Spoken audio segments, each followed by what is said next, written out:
All right, welcome, all you YouTubers and Facebook Livers. It is the Cowboys Post-Game show here on these two platforms, and we are here to discuss 47-16.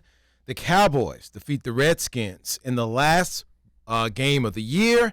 They end the season 8-8, but that does not equal a playoff spot because the Philadelphia Eagles are your NFC East champions. So, this is the last game for your Dallas Cowboys. I am here with Jake Kemp, as always. Good evening, sir. Thank you for allowing us to steal your data on the internet. Yeah, thanks. To listen to us. We appreciate it. We really, really, really appreciate it. A perfect poetic ending to the Jason Garrett era. The whole season, maybe not necessarily this game, but the fact that it ends on a win when the offense was productive. Now against the Redskins scab squad. As you know, they were playing several guys that they had signed in the last couple of weeks, but a historically prolific offense that, if you look at any statistic other than wins, should have been a playoff team. And the fact that it was there for them at least midway through the third quarter in New Jersey with Eagles-Giants, only for that game to end up as a rout, it's all just too perfect. It is. It's Cowboys, and it's what we expected. Yeah.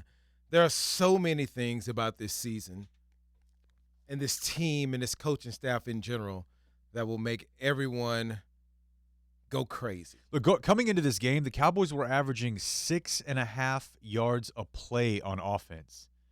Do you know how ridiculous that is? I mean, the difference between the Cowboys at 1 and the Ravens at 2 was the same as the difference between the Ravens at 2 and the 9th place team. The gulf between the Cowboys and the Ravens offense that we hear so much about and rave about was massive. 8 spots different.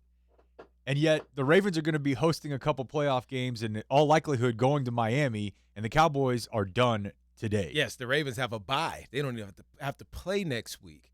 And everything. Well, they have that in common. Yeah, no, that's true. And you know what?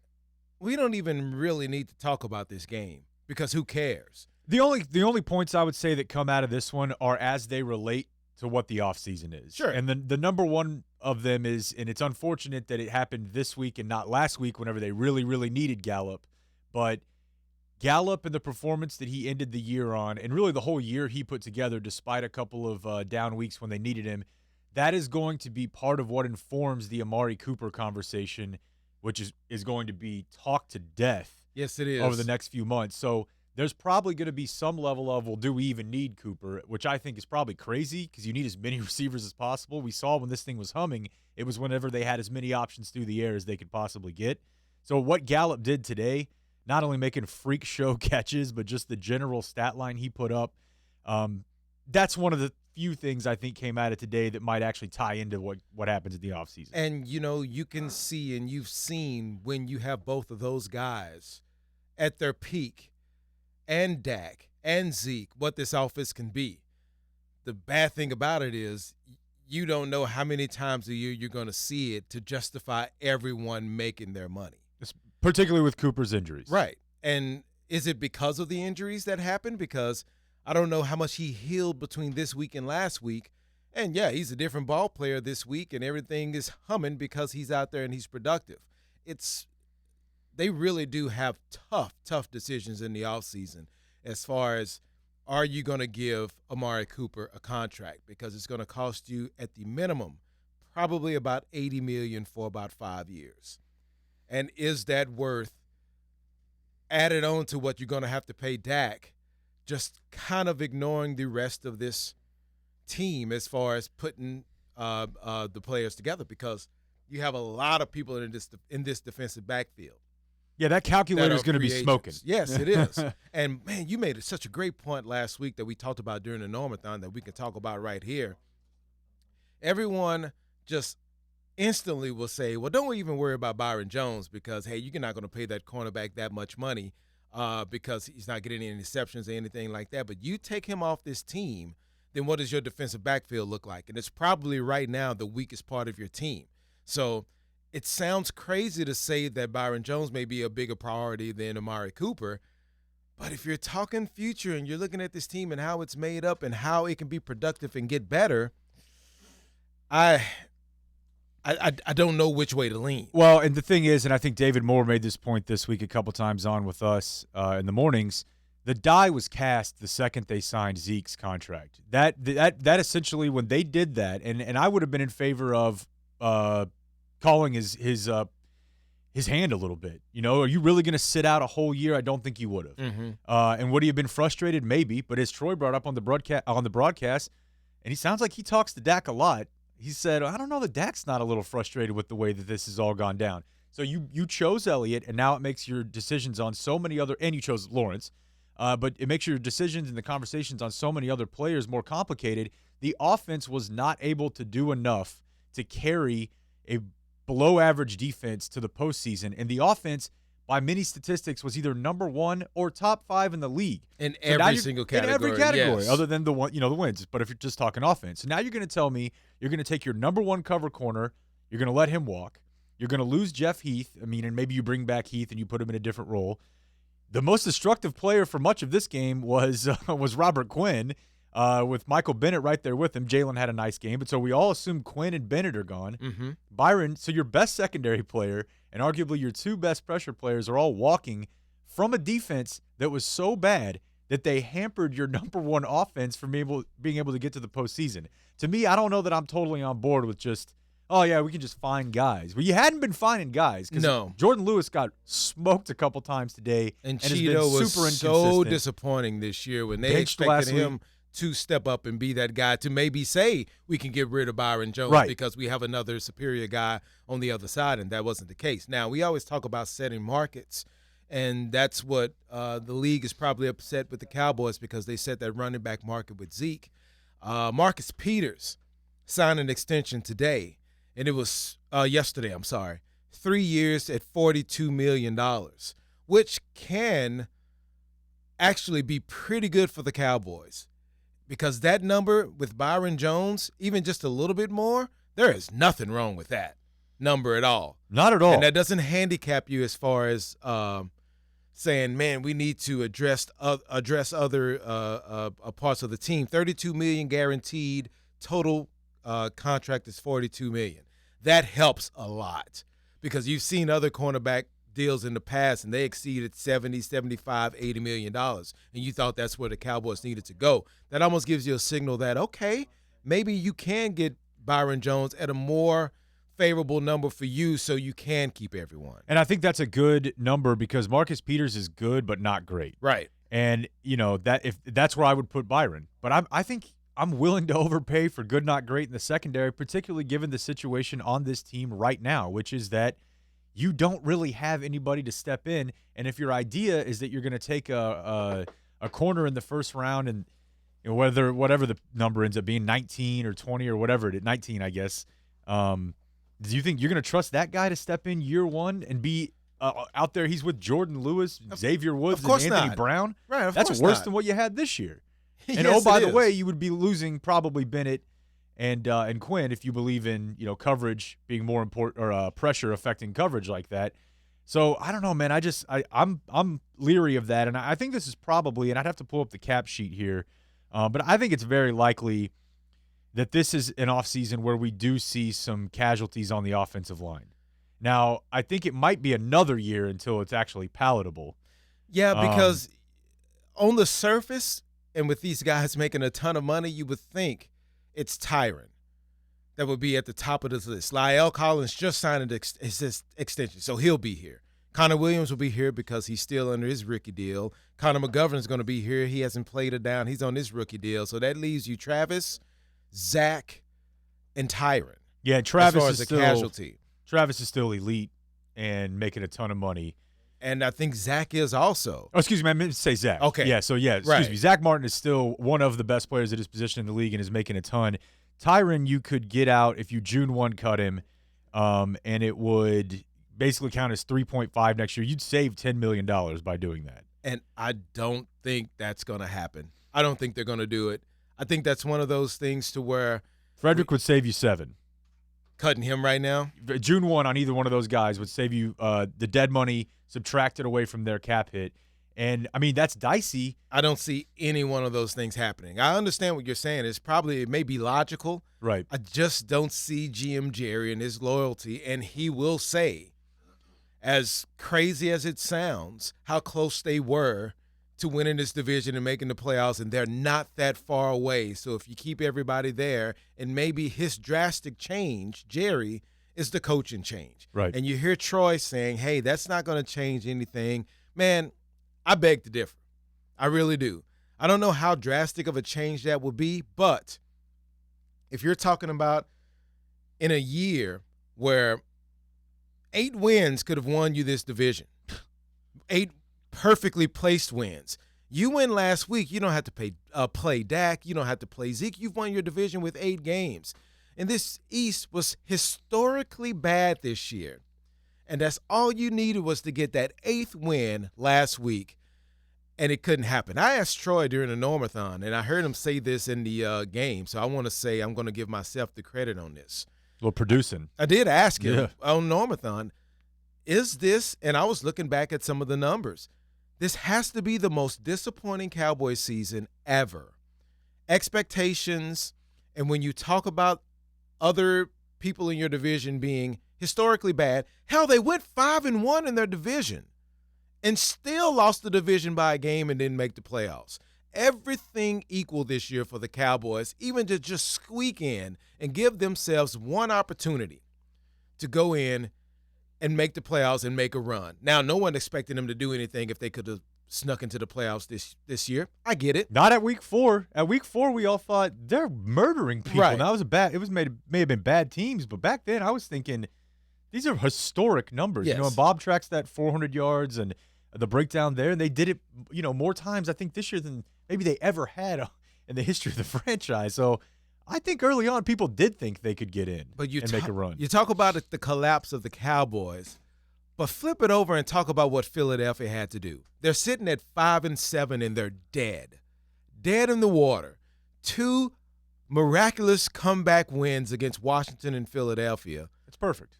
I'm sorry, the Giants and the Redskins. Then they beat Dallas, and then they beat the Giants again. Win 4 in a row to win this division when they have everyone out. It's perfect. You can see, I can totally understand every single stinking Cowboy fan just going, I can't believe what was just happening in front of my face. To go 5-0 in the division and the only loss you have be the only one that you needed whenever it was time to get it against a team that had a boatload of injuries whenever you were relatively healthy, coming off of the week before whenever you put up one of the most dominant performances in the NFL this year, you couldn't write it better. No. You really couldn't write it better. They sandwiched 2 of their most productive days in between a time when they actually needed it. You know what? Have your productive day against the Philadelphia Eagles and lose the Rams game. You still win the division. And you wouldn't even have needed to be that productive. You lost 17-9 to a team with no wide receivers. Their star tight end beat up. You lose Lane Johnson for part of the game. Fletcher Cox went down for part of that game, I believe. I mean, it was full-on triage mode for Philadelphia, and they were still able to beat Dallas with a 17-9 score. And, yeah, the fact that Philadelphia had to come back in those 2 games, it's perfect. It all perfectly encapsulates the Garrett era and the Jerry Jones just Sisyphus of pushing the rock up the mountain only to get right there and then it roll right back down on you and you start all the way over. And the way that things looked at the end of the broadcast, it appeared that's probably all for Jason Witten as a player. Yes. The way that it looked for I don't know, Garrett looks the same all the time, but I think everybody kind of knows what's coming there. It's a matter of when and what the next step after that is. But, I think even that's complicated. Not only is it the whole thing of this is not a normal coaching search because they have to find somebody that wants to work with the family, like it's the mob bringing in an outside hitman. It's not just a rogue guy that'll do whatever he wants. And 2, that guy has to inherit a running back who's making a ton of money that you can guarantee the front office will be telling that guy, this is where this goes through. We will find ways to get our money out of this dude that sells these jerseys. He is not a 10-carry-a-game guy. Right. So however you get him the ball. And I think even that limits your coaching search Because usually when a team fires their coach, it's because they have been there for 3 or 4 years and they sucked. And now that guy gets to start over and do whatever he wants, right? Usually that starts with a quarterback, but whatever. It's very rare that somebody is coaching somewhere for 8 or 9 seasons and then gets fired after an 8-8 year. That usually keeps you your job, actually. It's just that they've done it so many times, he has to be run. But think about that. The guy they're bringing in is starting with like a 90% full roster, or at least 75%. And if you want to talk about it offensively, it's closer to 90. There are not a whole lot of guys, one, who want that job, and B, if they do, that are going to be able to do what they really believe they can do. You know, this is not Cliff Kingsbury, who goes in there and says, you know, I'm changing literally everything other than Larry Fitzgerald. You know, they had and I know it's going to punch a lot of Cowboy fans right in the throat, the number one offense in the NFL. So when you have a coach or a new coach coming in and you have the GM and the owner say, well, this young hotshot had the number one offense in the NFL, so you surely don't want to get rid of him, right? And there are guys who will say, hey, I want my own guys if I want to come in here and do this job that you hired me to come in here to do. Talking Kellen Moore. Yes. Yeah. And you wonder if that's going to be the same case with Chris Richard. Man, we can't let him go. We love this guy. This guy's been this and that and this and that. We want to keep him also. So you're hiring a coach to come in and say, well, you have your offensive and defensive coordinators. We're not changing that. We just want you to bring in and come in and run this team. I don't know how many guys will go for that. Yet another thing that limits the pool of candidates because, you know, the chic thing seemingly to do, and I think that usually smart, is to hire an offensive-minded head coach.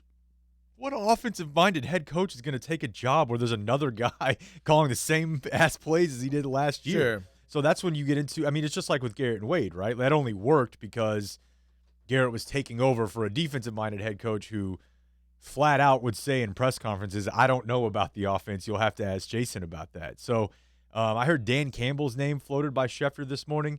That's an interesting sort of meld of the two where, one, he's Cowboys guy. Two, he is offense guy, but not really. He doesn't have a system necessarily in a set philosophy. He's more just like a coach. You know, he's a head coach type guy. He's a motivator. He's a game planner. He's and you know, that's sort of a guy.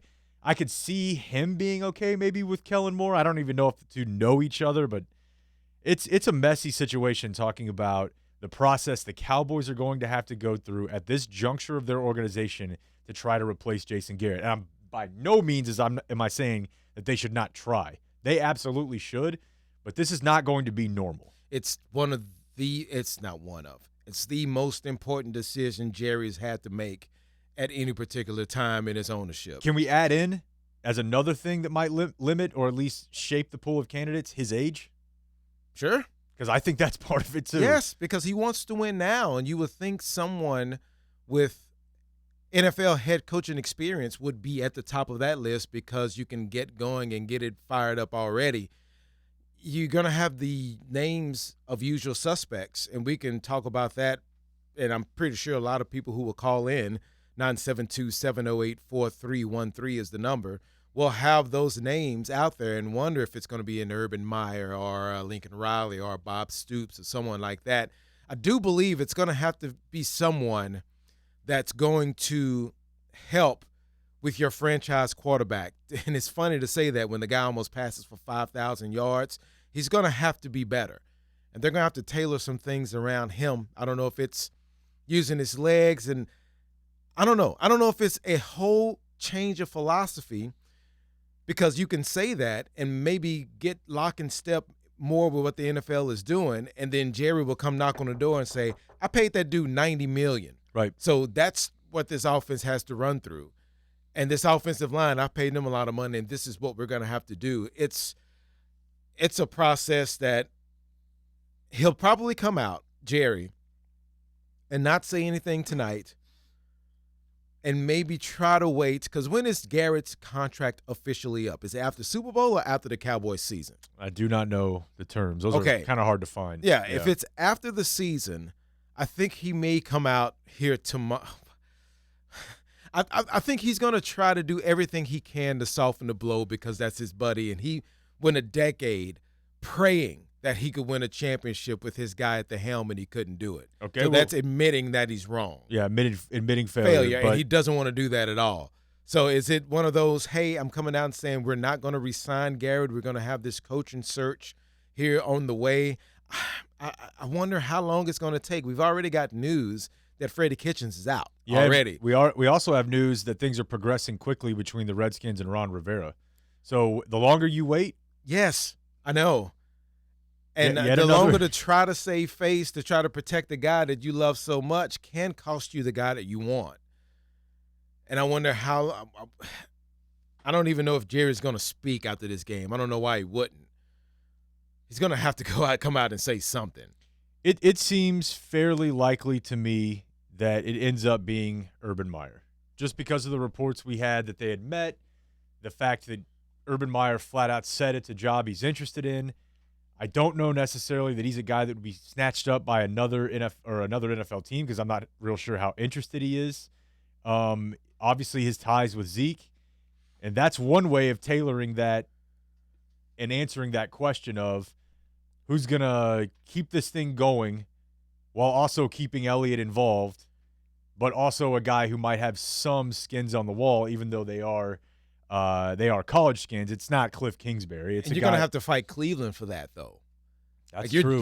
You're in competition with a ton of people. That's I know true. Jacksonville's owner came out and said, "No, we're not quite sure yet. I think that job's going to be open." Right. Well, the Giants' job may be open. I was blown away that the Falcons one isn't, so that's at least another. So now you have some options, and you wonder if you're sitting back and you're Urban Meyer, and you have these two franchises saying, "Hey, we want you to head this up," and it's Cleveland and it's Dallas. We sit here and automatically think that Dallas would be the more attractive job opening. But I will bet you Cleveland and their GM will say, whatever you want, man. You do whatever you need to do as far as offensive guys, defensive guys, whatever. You have the keys to this thing, and you do whatever you need to do. That will make that job more attractive. The only thing about that, though, is that I don't think John Dorsey in Cleveland is that type of guy. I mean, he's a long time – he's an NFL lifer who has built that team. And, I mean, there's been reports that that whole thing may be gone, that they may be – and in that case, they could certainly basically give Urban personnel control. But if John Dorsey's there, the dude who built the Chiefs a few years back, and he drafted Baker, and I think you never know how much is owner or how much is GM, but some of the moves he made have definitely blown up on them, trading an offensive lineman to get another pass rusher opposite Myles Garrett when they didn't really need one. The Odell move, that kid they drafted out of Florida that was heavily featured on Hard Knocks who just couldn't stay on the field from suspensions. Mm-hmm. They've had a few things go sideways on them too. So who knows? And look, I mean, I think there's a decent chance that Joe Brady's not as a head coach, but that Joe Brady's in the NFL next year. And the in vogue thing to say is that Cincinnati and Zach Taylor should call him tomorrow and say, look, Burrow's coming, you're coming. But I don't know, man. It's just there's so many different things that shape and shade the way that this is all going to go moving forward with regard to the head coach. And it's pretty hard to envision a scenario where you feel great about it going forward. It really is. I mean, it's just there's not that many guys you could, like. Would you be super pleased with Urban Meyer? You'd be intrigued, yes, but you would still be hiring a guy with absolutely no NFL head coaching experience, and you would be relying on him to get up to speed fast enough to take a team not from the bottom to the top, but to be that next guy that takes you from the middle to the top. And that's usually not a guy with no NFL coaching experience at all. That's not usually how that goes. But what's the name out there that you'll be pleased with? Because I think a lot of people may have reservations about everyone. Lincoln Riley, it's the same situation with Urban Meyer, right. Maybe even a little less, I would think. And then you have the coordinators with Roman in Baltimore and Salah in San Francisco. Those guys don't have head coaching experience. NFL experience, sure. Now, it seems like the only couple of names that could fit the criteria that we're talking about to maybe kind of speed the process up of trying to get this team to play like everyone thinks it should are Rivera and McCarthy. And I think you'll be fine with both of those names if they said they're the head coach of the Dallas Cowboys here coming up in the next couple of days. I think I would be. I would keep Kellen Moore if I went Rivera. just because he's more of a defensive guy. And McCarthy, I would be fine with it, but I think I might be more willing to roll the dice on Greg Roman just because I've seen what he's been able to do with two different offenses, and both of those involved quarterback movement and getting guys that maybe nobody thought was a pure pocket passer and turn them into MVP candidates in Cap and in Lamar. That one gets the juices flowing for me a little bit. I'll be honest with you. It does me also. That you could talk me into real quick. But I don't know. I mean, if I'm him, I might wait another year with Lamar as a MVP. I mean, he's pretty much got his, you would think, choice. 972-708-4313 is the number. We've got plenty to say. Not even talking about the dang game, because who cares?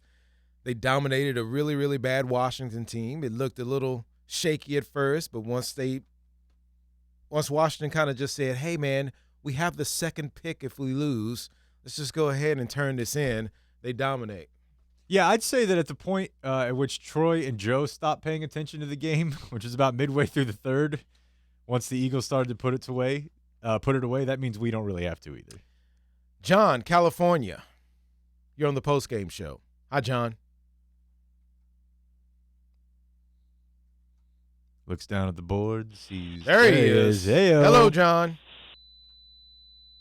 Hi, guys. How are you? I'm good. Can you hear me? We can. Just God. loud and Loud clear. It's so weird with the Facebook Live. It took me a while to figure out the Facebook Live. But listen, Jake, Donovan, you guys are my idols on the ticket. I love the post game. Since you guys have been on, it's been amazing. Anyways, to get to the point, well, this is exactly what I expected when I called you guys about 2 weeks ago, after beating the Rams. I knew this was going to happen. I'm not trying to be pessimistic or be Mr. Negative. Once again, the Cowboys showed their true colors. I was just telling my wife, listen, these guys, the Cowboys emulate the culture and the owner that is present at Frisco, at the ranch, or whatever, the Star, whatever you want to call it. Things are not going to change unless they get another taskmaster like Bill Parcells that can come in and change the culture in there, that can change the culture in the locker room. I know you guys are talking about head coaches they're going to select. I'm fine with Greg Roman. Greg Roman looks like he knows his stuff, and you can use Zeke Elliott still in the offense of Greg Roman with the motions, the movements, with the tight ends. I definitely think Greg Roman is an excellent choice. And with the defense, gosh, I don't even know. Can you still keep Rod Marinelli or whatever the other guy's name is? I mean, I'm not even sure what to expect with the defense anymore, but look forward to seeing changes that come. I don't even know. It's really, really depressing, but hopefully changes can happen. And one last thing, Donovan. Yep. In regards to the number 2, it's a community thing because I do it myself. Don't get mad. It's not weird. It's the same thing I do. So Dan can take a hike.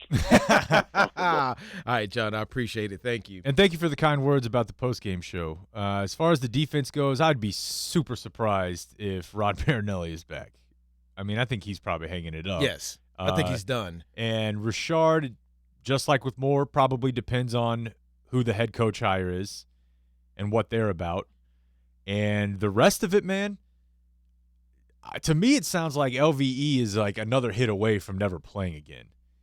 The way that they're saying that the I can't remember the spinal stenosis. Yes, that's what the same thing that got Michael Irvin. The same thing that got Michael Irvin, and it's LVE plays a run hit every down position, and it's something that doesn't really ever get better. And so it sucks, and maybe it'll all work out for him, but he's probably going to be dealing with some level of nagging neck injury maybe for the rest of his career, and who knows how long that is, which it's obviously super unfortunate. He's a nice dude, and it's a great story, but there's a decent chance that he turns into a dude who has one contract and he's out of the league. Jalen Smith played well today, but had an extremely underwhelming year and has turned a ton of fans against him. He has. And whether it's his seemingly just don't give an F in the locker room after a game or celebrating whenever they're down huge, he just has his whole, almost like he's his own thing, separate from the team, his brand and everything. Dude. And it seems like it bothers people, and it was real cool beforehand, and now it seems like people are out on it. It's the biggest heel turn since Hulk Hogan in NWO. Seriously. Yeah. Like, it's this great story that he's out one year. He Slow-mo comes back. draft videos. Yeah, he comes back. He doesn't have that good of a year, and then boom. Then he gets this extension. And this year, I say it boggles my mind because we talked about the Cowboys probably having the best set of linebackers in the NFL during training camp because of what Van Der Esch did his rookie season and what Jalen Smith showed, and then Sean Lee coming back healthy. You're luxury. Like, oh, my gosh. And it felt like that was the luxury you needed that. It's funny. It comes full circle. They drafted Van Der Esch for insurance and a luxury because they didn't know if Sean Lee was going to play a full season.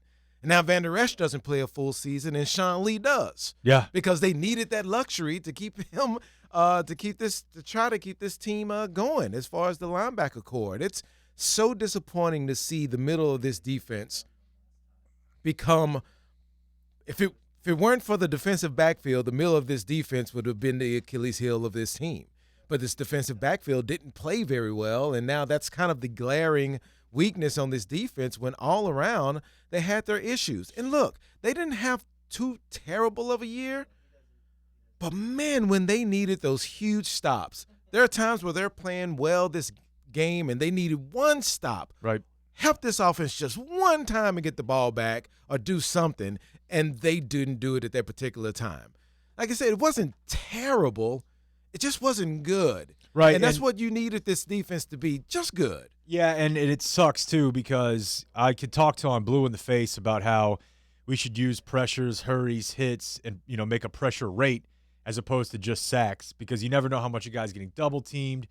It doesn't account for how much a guy like DeMarcus Lawrence maybe gets held. Like, I was watching the Chargers today. Nick Bosa gets held or gets a hand to the face, I swear, 2 times a game, and that doesn't show up on his sack total. But at some point, you've got to come home for a couple of them, and I can't keep defending you. Here's the thing. When you want to double down on we drafted a running back high team by paying him at more than any other running back in the league, and you want to pay your center more than any other center, and you want to pay your guard more than any other guard, and you want to pay a tackle more than any other tackle, and another tackle more than any other tackle, that's fine. But you damn sure better hit on every one of those top couple round defensive players. And if you miss on 2 of them, all of a sudden you have massive, massive holes. Yep. And when you whiffed on Taco Charlton, and it's real easy to say J.J. Watt, didn't even have to be J.J. Watt. T.J. Watt, a couple plays later, or a couple picks later, I can't remember who it was. It might have been Kevin King. There was a safety. I think you're right about that. There was a couple other defensive backs that were available early in the second round. They decided we don't want those guys. Now we go to Tristan Hill. Juan Thornhill, who had a bad injury today, but he started every single game as a rookie for the Chiefs. He was pretty effective. Taylor Rapp for the Rams. When you whiff on a first-round player in 2017 for your defense, and then you whiff on a second-round player in 2019 for your defense, all of a sudden that $0 you have left to address your defense because you poured it all into your offense, that starts to be way more glaring. And seriously, draw me the top 15 players. Fill me out a list of who the top 15 players on this defense are going to be by snaps next year, knowing what you're probably going to have to spend on it if you bring back Amari. And it is worse than what they put forward this year. You think about all the people that are free, and they're going to have to make decisions on. The conversation is always about Amari and Dak. And we all know that Dak's going to get done. And then you have a question mark about Amari. But look at this defense, man, when it goes to Michael Bennett, Malik Collins, Byron Jones, Jeff Heath, Anthony Brown, Robert Quinn. There are so many guys. And Woods is free also. Am I right about that? Okay, I'll look that up in just a second. But you have so many decisions to make, and not just the big ones. And that's almost the thing about this team. They try Woods is free, and so is Kevon Frazier. Right. You have the spectacular. I almost equated to Brett Maher making the 63, 60, whatever field goal he made. They try to do the spectacular things, and every now and then they'll pull it off, and you'll go, oh, my gosh, that was spectacular. But just the ordinary run-of-the-mill things is what this team lacks, and they do it horribly as far as hey, we have this game plan against this one team, and the team is resisting. Oh, my gosh, we're going to have to change what we do so we can try to have some success. So terrible.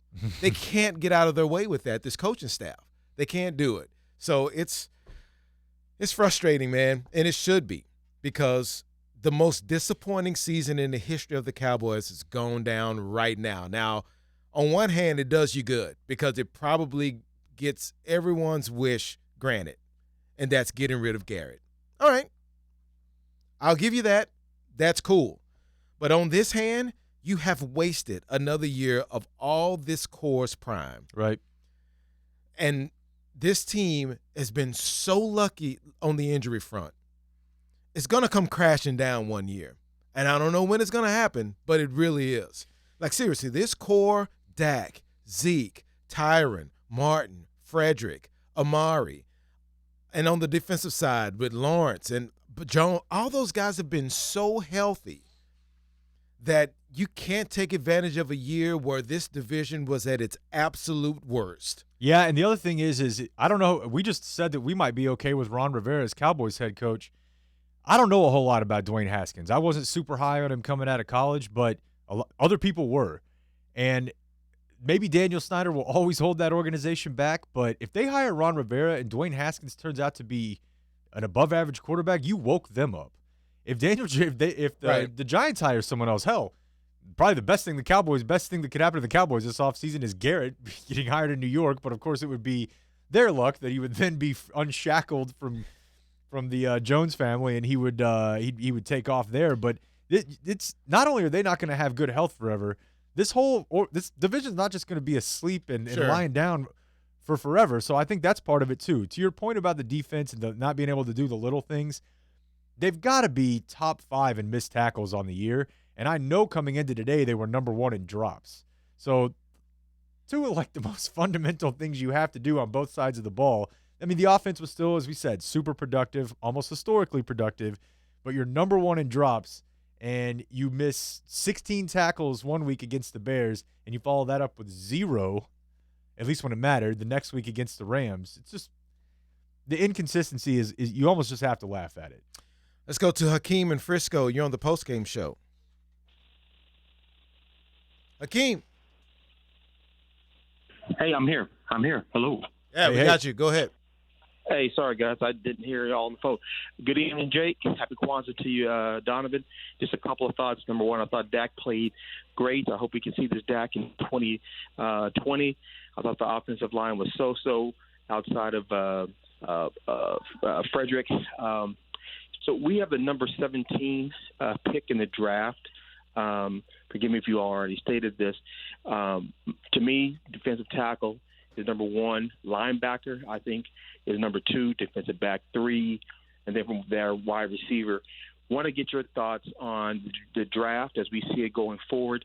Also, tight end. I want to get your thoughts as well as from a tight end perspective, because I feel as if we did not use our tight ends well. I'm not talking about Witten. I'm talking more about Schultz. I'm talking more about Jarman. How you think our tight ends should be in the game plan in 2020. Appreciate you guys. Have a good rest 2019. Thank you. I think I will put defensive back as my number 1 priority this year. Yeah, I mean, I've said that several years in a row. And you probably could say that every single year, because I think it's true when you say you can't have enough corners. But with Cheeto taking that step back, a huge step back, and even with Jordan Lewis, who everyone says, man, look at him. He goes in there and he makes plays and he's always around the ball.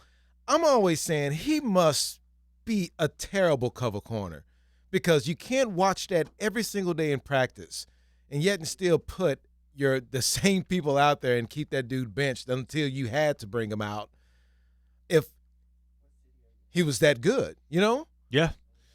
Yeah, I mean, and I think that's really what the people who study it hard would say, is that he's way, way too inconsistent, and we saw it today. You know, he just gets turned around. He might have the best ball skills of anybody on their secondary, but if you're not at the ball, then it doesn't matter. Those skills don't matter. For you to use it. Yeah, and you might sound hypocritical because in 2017 they did take Cheeto at 60 in the second round. They did take Jordan Lewis at 92 in the third round.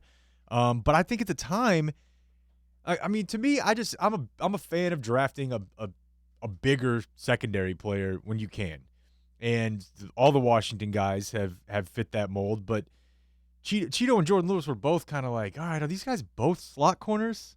Like, are they outside guys? What are they? Then they kind of messed around with Byron's career at the beginning. Is he a safety? Right. Does he guard tight ends? Does he guard the slot? Is he an outside guy? They finally settle on a spot for him in years 4 and 5, and he turns out to be pretty dang good in those spots. 2018, they go the entire draft without taking a defensive back.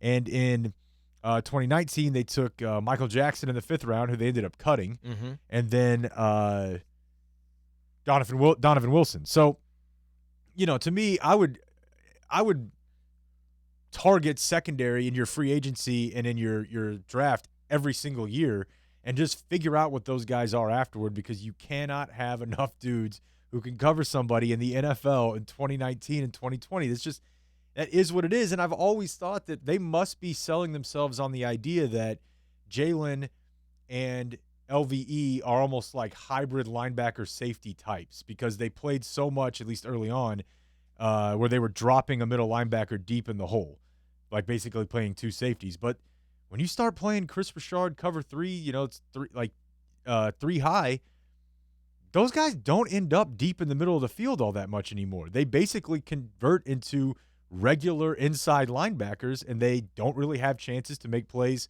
on the ball down the field. I think both those guys are pretty good, have pretty good ball skills for linebackers. They're just not at the scene of the crime all that often. Well, and it's funny. Usually Jeff Heath or Xavier Woods. How this game meant everything for Dallas, and they needed some help, of course. But Philadelphia wins, Dallas wins. The only thing accomplished today is hurting their draft position. You win this game, you drop a few spots. Yeah, I mean, obviously you couldn't. There's nothing you can do about that. But of course not. But still, it's still just pretty cowboy. It happened a couple years ago too, right? I think it might have been the year that was it 2017, and they ended up winning. They I thought it was the Eagles. Was it not Sanchez? Was it the Giants? I can't recall, but they ended up losing a couple spots there. But I don't know. What's the difference between pick 17 and like pick 20 in the NFL draft, or pick 17 and pick 14 in the NFL? It's not that huge of a difference. Yep, Cowboys right now are at 17. A loss would have put them in a mix between there's the Jets, Oakland, Indy, Tampa Bay, Denver, and Atlanta are all 7 and 9. So you would have been in that mix between 11 and 17. There. Yeah. So Jerry says that he won't comment on Jason Garrett's future. That's according to Clarence Hill. And he says they still plan on signing Amari Cooper to an extension. I believe this press conference has been going for 22 minutes. Wow. And it is still going. So I'm trying to stay updated on the reporters and their Twitter accounts, the people that are out there as far as speaking with Jerry. You're reporting on their reporting. Yes, I am. I'm going to blow my nose while you take this call. Okay. Javier and Denton, you're on the Cowboys post-game show with Donovan and the blowing nose Jake. Hello, Javier. Hey, Donnie, Jake, thanks for taking my call, boys. Thanks for being here. I guess you're getting a taste of what the Diamond Talk boys go through, huh? With this game not meaning a thing. But right. Anyway, man, you guys talking about next year's draft pick being 17, it just underlines and puts a stamp on Garrett's tenure of mediocrity. And, talking about replacing him, yeah, I guess that's the best solution and everything. But, Jake, you made a point earlier about how it's a mob trying to get one of theirs into this organization. Who the heck wants to come here, man? I mean, is this the ideal job because of the money? Because the situation sure as heck isn't.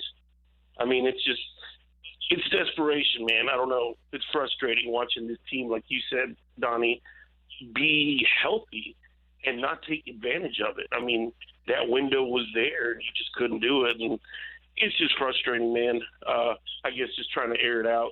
But I hear you. And basically being healthy for 4 years running. Yeah. Seriously. Like the one Zeke suspension year, and then Tyron was hurt that one game with Atlanta, and maybe did he miss 2 or 3 games? I can't remember. Yeah, I think there was a couple in there, but still, that one shouldn't wreck your stretch- whole season. No, and it did. And it's always that excuse of, oh, well, Zeke was had a suspension, and then Tyron was hurt, so what are you going to do? You go out there and win those football games, man. I want Garrett That's to get what up you do. there and say, we had some rough breaks this year. Of course, everybody remembers we lost Tyrone Crawford Right. for 9 games. And we lost Kayvon Frazier. What are you going to do? Yeah, we at that can't point? do anything. So with Garrett, 9 full seasons as head coach, 4 winning seasons, 4 8-8 seasons, 3 playoff appearances, 2 playoff wins. And I can't believe he held on to this gig this long. Yeah, That is amazing. And we talked on our show one time, Jake, that he's the Cowboys are the Cincinnati Bengals of the NFC, with the way they did Marvin Lewis and their record or their playoff appearances and all that, but steady keeping the same people around to see if this thing is going to work. And it just came back, and it's biting them in the butt every time. It seems like once you get bitten in the butt at least a couple of times, you wouldn't put your butt out there to be bitten. So you're saying, okay, I'm good. That's not going to happen again. But it's a steady waste of another year with this team, with this young team, this young core that you wonder, are they going to get any better? I can see Dak getting better as a quarterback. Can you see Zeke getting better as a running back? Or have we seen the best of him? I mean, you'd And then have to show me the list of guys who did. Right, and Yeah. then start talking individually about those other guys that you're paying a ton of money to. Is Tyron is he going to be a better player next year than he was this year? I don't think so. I mean, I'm not positive he's going to be a player, right? Whenever you start having to look at a guy and wonder, are you 1, 2, 3 years away from retirement? You're not getting better. No. I still think that this ownership and the higher-ups think that he is one of the most important pieces for this team to be successful. Okay, and I think you're right. And they're going to keep him around just because of that. I'm more saying that just given the way that what his body has been through, if you gave me the over-under on 24 more games played in Tyron Smith's career, I would take the under. I probably would too. And so at that point, that answers the question of, is there a chance he's getting better right off the rip for you? Nobody who the over-under is set at 1.5 seasons on, and 2 dudes would say under, you're not getting better. Now, he may still be very serviceable because he's one of the most skilled offensive linemen in the history of the game. Sure. But, no, getting better is not happening. You're betting big time on Connor Williams being able to turn into a good to great player at whatever position he ends up playing. And you wonder, that's possible. with the year that Lyle Collins had, and it was a really, really good year. He was good. Do they think they can move him out to left tackle and put Connor Williams at right tackle and plug McGovern in at guard, and that line still be that effective? I don't know if that's a strategy, and we always talk about the voices in the room getting loud and making those really, really tough decisions that no one expected. That's what's going to have to happen this year, I think. There's going to have to be a couple of decisions that you go, oh, my gosh, I didn't expect that to happen. And to be Cutting fair, Tyron would be one. Yeah, it definitely would. And to be fair, I think that's what I thought not only about Dez getting released at the time. That seemed kind of inconceivable based on the way they had handled their business up until that point. But, man, I even think the way that things unfolded with Romo was kind of surprising to me. And Troy brought it up again tonight on the broadcast, and I remember when the article happened. I believe it was the New York Daily News. The Cowboys were 8-1 at the time, and Jerry, for whatever reason, decided to say, wouldn't it just be magical if Tony Romo came back after missing, 14 games of the season and carried this thing to a Super Bowl? And Troy framed it as, I'm not so sure that didn't bother Dak at the time. And I remember thinking they were 8-1 with a rookie quarterback. Right. And you're talking, that's magical. And he's talking about what happens if Romo comes back. So to me, I thought right then, I'm like, man, they're going to put Romo back out here, and they're going to ride with him until he falls apart. And they didn't. So they have made a couple of those type of decisions, but I don't know, man. I mean, you got several of them to make now. Several. And I wonder, and it's going to start at the top, and it's going to start with the coach. And I do wonder how that decision is going to affect everything else, because it's huge. I know that's not saying anything, and everyone knows that, but It's not one of those throwaway, well, let's just get Urban Meyer and just go with it. They have to find the perfect person to come in and bring this and gel this thing together. If you had a better head coach, man, I think this is where I disagree with Troy, because Troy will always say, well, if you bring in someone else, it's not going to change everything automatically. And I'm saying if you had a different coach this year, the Cowboys win the NFC East with no questions about it. Yeah, I somewhat disagree with Troy's general argument there as well, because if you walk through it logically and break it down piece by piece, Troy will say that he believes this is a very talented team, and that one of the more talented teams he's seen. And that anyone would trade rosters with the Cowboys. He said that several times. He will add to that and say, as he did again today on the broadcast, and it was really funny the way he put it, which was this team on their best day can beat anyone in the league. And he followed that up by saying something that a point I've made all year long, which is that you cannot just say any team could, because that's not true. Sure. That only applies to about 10 to 12 teams in the league. So he's saying, I believe it's a very talented roster. I believe at their best they could beat anyone in the league if they put that effort out there. And he also followed it up by saying, but when they're bad, they are really, really bad. And then he switches over and says, but I also don't think it would really matter if you change the coach, because it starts at the top with ownership and general manager. That doesn't gel, totally make sense. Like, I sort of understand what he's saying, and that the ownership and the front office sort of sets the tone that maybe allows guys to take days off and maybe allows guys to lull themselves into a rut or into the country club mentality, and you're having meetings trying to sell a pool company at your practice facility, and that's the sort of thing that can't really change based on who the coach is. But I would disagree. You may not be able to get the most out of this team until you had a different general manager and ownership model. But I definitely think you could get better and closer to maximum potential if you had a more competent head coach. None of us wish poorly on Jason Garrett, but we've seen this for so many years that you almost never leave that tunnel, other team leaves the tunnel, and think, we have a coaching advantage in this game. And that's even in the games that they won. Even in the games that they won. You're not saying, oh, my gosh, man, we outcoached the S out of those dudes. No, that wasn't the case. Jim, Louisville, you are on the post-game show. Also, tight end. Jim. Your thoughts as well as from a tight end perspective, because I feel as if we did not use. All right, Jim. Well, that was more just Hakeem again. Yeah, I know. Robert Richardson.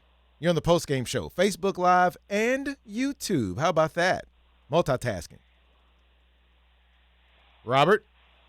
Oh, yeah. Hey, guys. Hey.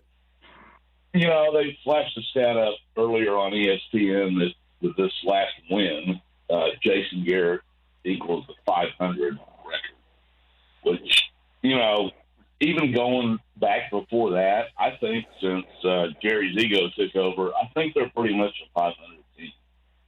And my feeling is until he's, buried in the Death Star, they're never going to do it. All right. Thank you, Robert. Appreciate it. You want to hear a Jason Garrett press conference when asked if he will be coaching the Cowboys next year? You want to know what his answer was? Got to watch the tape. I have no idea. That rules, yeah. That's the most honest and upfront thing he's ever said at a press conference. All right, from John Machada. He wouldn't comment on Jason Garrett's future tonight, but he made it clear that he's very disappointed in this season, and he doesn't think the talent on his roster is an issue. He feels very good about the nucleus of the team going forward. So that will just tell you that there will definitely be a coaching change, and now the process of who you're going to get and how many other teams you're going to fight for those top-tier guys, while Jerry is sitting back saying, I have no idea and trying to wait to see what he wants to do, and he's going to let other teams jump in front and steal some of those guys that probably could be perfect for what the Cowboys are trying to do. I saw someone report that the contract ends Wednesday, but I have not been able to confirm that. But if that's the case, then you will have a new coach on Thursday and not a day before that, right? Right.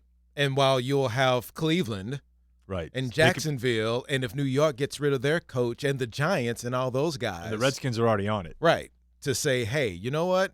Let's just jump in there and grab these guys so we can and, Matt Rule is going to get some run, of course. Yeah, and that kind of makes me think that's why I think that whether it's Dan Campbell, a guy that they already have a relationship with, or Urban Meyer, a guy that they've rumored to have already met with, that's why, to me, it feels very much like the the airport where Jerry was in the plane with Parcells before Wade's final game was even – or Campo's final game was even done.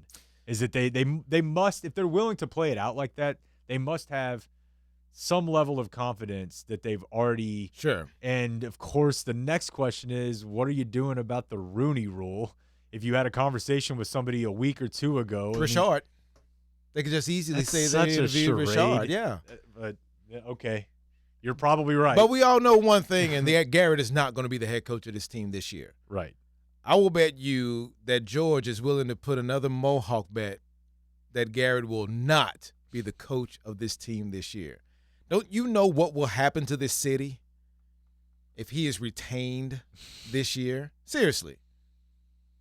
Yeah, I mean, I think it would honestly be funnier if he was like reassigned, like he worked for Texas. Like he's somehow still on the staff and a quality control. They got him up there. They got to feeding the jugs machine at camp or something. So they just can't let anybody down. Oh, they signed Garrett as backup quarterback because he's better than Cooper Rush. Ooh, but speaking of, I heard that just jogged my memory. Hakeem's point about the tight ends, for sure. I 100%. I mean, Jason Witten was walking around the sideline like he was done. Yes, he's shaking hands with everyone. I think that's it. But I think Jarwin has done enough in small doses to show you that he can absolutely be a part of a 1-2 punch going forward that you feel great about. Now, does the other guy, is he more of a blocker? But if you are talking about Greg Roman, and that is something you think you can get done, buddy, they will feed their tight ends. And Blake Jarwin could go to work in that system, a la Mark Andrews. They would all those guys are tight end heavy. And see, that's what it feels like, a perfect situation for the Cowboys if Roman is allowed to come here and develop Dak and use all the assets you have on this offense to try to make it successful. And it's funny that this offense can be better when statistically they were number one in the NFL. Yeah. Because we saw a lot of garbage time yards, and that added on to it. But it can be better. Yep. I mean, they were pretty productive on third down too, So right. They were putting up not just meaningless yards and stats. What were they today? Let me look that up. I'll look that up, and we'll talk to Robert in Massachusetts. Hello, Robert. Robert.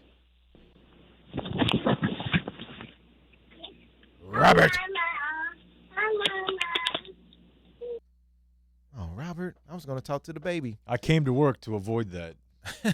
Kyle in Keller, you're on the post-game show. Hello, Kyle. Hey, how's it going? Good. How are you? Great. Love you guys, by the way. Thank you, sir.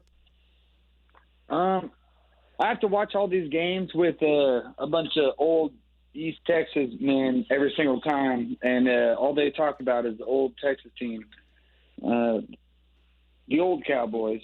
So, do you think we'll ever be back to that way, or? What do you mean? Like, is like the dynamic team that we used to be? Because all I hear about from my dad and my uncles and everything like that. I'm 28, so I've never seen anything like this before. So I have to listen to my parents all the time about this shit. So, well, it's a myth.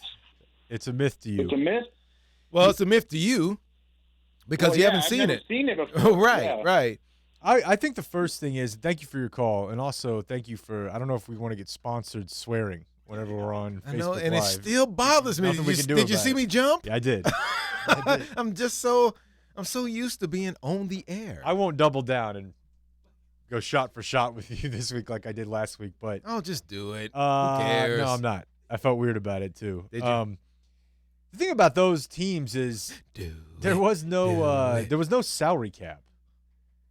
That is an important thing to remember about early Cowboys dominance, is that they were built during a time, no matter which era you're talking about, 70s or 90s, they were succeeding, not to take anything away from those guys. They were, super tough on both sides of the ball, but that was during an era when the league was actually doing nothing to try to create equality and parity across the league because they had not yet realized that they can make the most money by keeping as many fan bases engaged for as long throughout the season as they can, right? They want as many people. I mean, hell, they had 7 3:25 games today or 3 o'clock window games for one reason, because they have a bunch of teams that still had a shot, or at least this week, this year wasn't quite the same as in years past, but they're trying to keep you.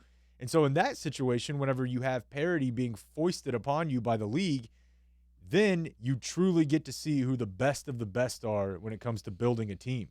That's why you only see, the playoff teams change every year, but the best teams don't change all that much, right? You have the same 8 to 10 usual suspects every year, with some rotation and churning at the bottom of it. And the Cowboys, despite being one of the 10th or 11th most successful regular season teams during Garrett's era, you've never considered them in that upper tier. Not once. They're 8 of 15, right? Yes. On third downs, 517 total yards today. So that's going to only help them be number 1 in the league statistically. Flags fly forever, baby. Yes, they do. Hang it up. Raise a banner for that. Trying to see if I could see any more. They said that Jerry spoke for about 30 minutes and didn't say anything, which we pretty much expected that to happen. But now you just sit back and you wait and see who's going to be the head of this team next year, who's going to be the coach of the Dallas Cowboys, because everybody wanted it and now they got it. You heard a ton of people say, well, I just want them to lose because, A, they didn't deserve to be in the playoffs, which I totally agree with. They did not deserve a playoff spot with what they were doing this year. 0. But in order for them to lose and not make the playoffs and get rid of the coach, you have wasted yet another year of what was supposed to be a team that had a chance to go a long way this season. And that's disheartening, man. That's another year of Dak not missing basically a single snap, except for garbage time. Your offensive line being right there. Travis Frederick coming off a year where he didn't take one snap because he had this immune disease, and now he's back and didn't miss a snap. And Zach Martin didn't miss any time. At least I can't remember if he did or not. Yeah, a play or something. Right. But no, I mean, it's – man. Witten came back and was able to go.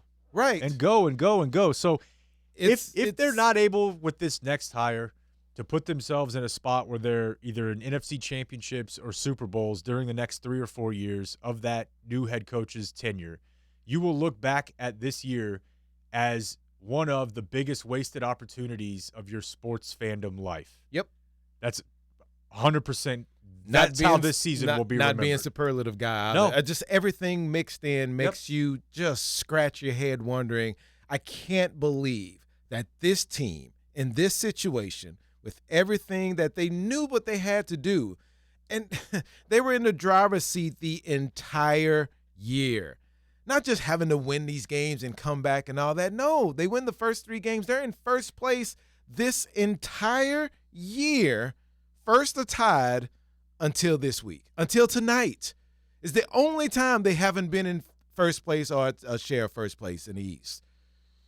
And they're not even in – it's maddening. Well, we will be on the air tomorrow morning at 5:30 with the Shake Joint. I imagine that this will be left to the A-team for Thursday if that news about Garrett's contract is legit. You guys will probably be back.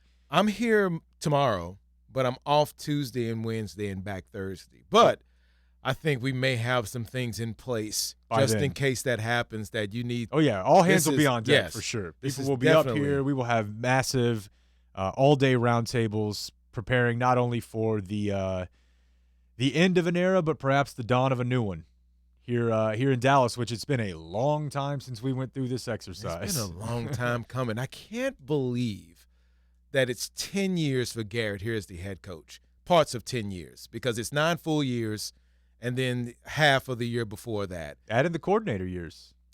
Add in those 3 years as coordinator, and that is a long time to have this guy's offense around with no results. That confirms that they're the Bengals of the NFC.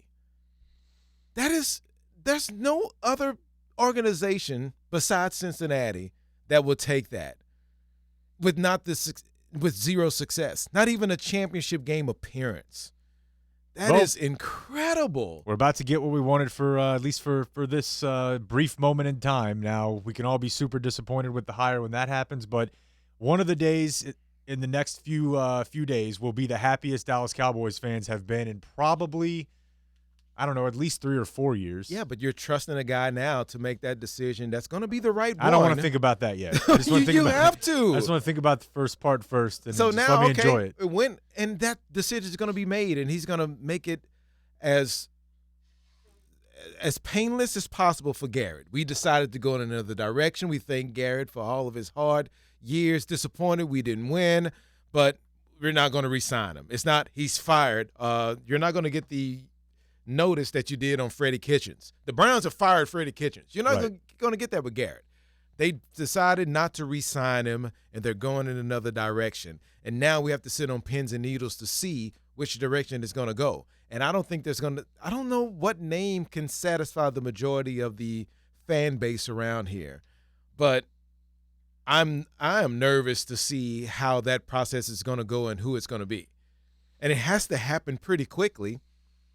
And I can just see them taking their time and trying to get this decision right while everyone's getting picked up and picked off and all these other teams are making those decisions. Maybe Jerry just wants to do it himself for a couple years. You know what? I was all for him firing Garrett in the middle of the season and him doing it himself, at least on an interim basis. Yeah. Let's go. He's just down there with the headsets and hobbling around and the red flag and is just throwing it all the time. Jerry, you can't throw it. Oh God, that would be so good. Your challenges, but that'd be so good. Oh well, that'll do it for us, right? Yeah, I'm leaving. Are we done? Yeah. How long have we been on? Hour and 7 minutes. You sure you don't want to say that word? One of those words? Positive.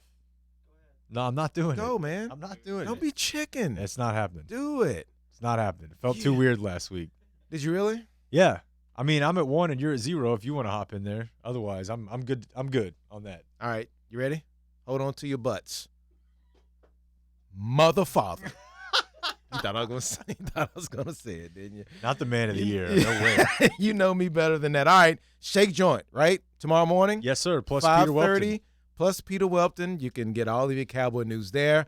It'll be the invasion back tomorrow, 10 to noon with Donovan and Norm, so make sure you tune into that. We will all be back on the 2nd to get this thing going, and I cannot wait to have the A-team back spouting all their Cowboy opinions. But thank you so much for looking and watching on Facebook Live, watching on YouTube, and make sure you tune into the station tomorrow after the Cowboys beat the Redskins, but who gives one damn about that? Cowboys are not in the playoffs because the Eagles won their game against the Giants in yet another disappointing offseason, and we will see what's going to happen. So, bye.